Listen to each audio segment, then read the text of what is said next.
പറഞ്ഞ് അന്വേഷിക്കാനാണ് പറഞ്ഞത്. അപ്പൊ ഇപ്പൊ ചിലരെ രക്ഷിക്കേണ്ട സ്ഥിതിവിശേഷം വന്നിരിക്കുന്നത് പ്രതിപക്ഷത്തിനാണ്. ഒരാളെയും രക്ഷിക്കാൻ അനുവദിക്കുന്ന പ്രശ്നമില്ല. ഉപ്പ് തന്നവർ വെള്ളം കുടിക്കുക തന്നെ ചെയ്യും. പക്ഷേ ശബരിമല എന്നിപ്പോ പറയാതിരുന്നാൽ രക്ഷപ്പെടുമെന്ന് പ്രതിപക്ഷ നേതാവ് ഇനി വിചാരിക്കണ്ട. ഇത്രകാലം പ്രതിപക്ഷമാണ് പറഞ്ഞതെങ്കിൽ ഇനി അവരെ കൊണ്ട് ഞങ്ങൾ പറയിപ്പിക്കും.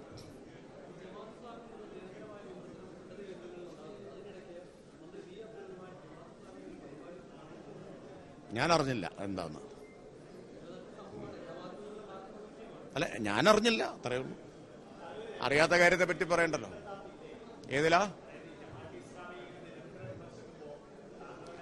ആരും വിമർശനത്തെ അല്ല, ഞാൻ ചോദിക്കട്ടെ, ഞങ്ങൾ നിരന്തരം വിമർശിക്കുന്നില്ലേ? എല്ലാവരും നിങ്ങളൊക്കെ വിമർശിക്കുന്നില്ലേ? അതെന്താ ഇവർക്ക് പ്രത്യേകമായൊരു പരിവേഷവും സംരക്ഷണവും ഉണ്ടോ? ജമാഅത്തെ ഇസ്ലാമി എന്ന് പറഞ്ഞാൽ ആരും വിമർശിക്കാൻ പാടില്ലാത്ത വിശുദ്ധരാണോ? അല്ല, ഞാൻ ചോദിക്കുന്നത് CPIM-നെ വിമർശിക്കുന്ന അത്ര ആരെങ്കിലും വിമർശിക്കുന്നുണ്ടോ? അപ്പൊ നിങ്ങൾക്കൊക്കെ ഞങ്ങളെ ഇഷ്ടം പോലെ വിമർശിക്കാം, പക്ഷെ ജമാഅത്തെ ഇസ്ലാമിയെക്കുറിച്ച് ഒരു അക്ഷരം മിണ്ടിപ്പോരുത്, പണ്ട് പോളണ്ടിനെ കുറിച്ച് പറയരുതെന്ന് പറഞ്ഞ പോലെയാണോ? അല്ല, പോയ കാര്യം എനിക്കറിഞ്ഞൂടാ. ഞാൻ ചോദിച്ച പറഞ്ഞ മറുപടി ജമാഅത്തെ ഇസ്ലാമി വിമർശിക്കുന്നത് ശരിയാണോ എന്ന് ചോദിച്ചപ്പോഴാണ് ഞാൻ അത്ഭുതപ്പെട്ടു പോയത്. അവർക്ക് എന്താ വിശുദ്ധിയുള്ളത് പ്രത്യേകിച്ച്?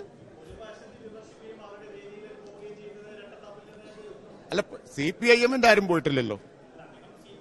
അല്ല, അദ്ദേഹം CPIM-ന്റെ മെമ്പറൊന്നും അല്ലല്ലോ. ശരി, അദ്ദേഹം പോയ കാര്യം എനിക്കറിയില്ല. നിങ്ങൾ അദ്ദേഹത്തോട് ചോദിക്കൂ. ഈ ചോദ്യം നിങ്ങൾക്ക് അദ്ദേഹത്തോട് ചോദിക്കാം. ഇപ്പൊ ഞാൻ പോയതാണെങ്കിൽ എന്നോട് ചോദിക്കാം.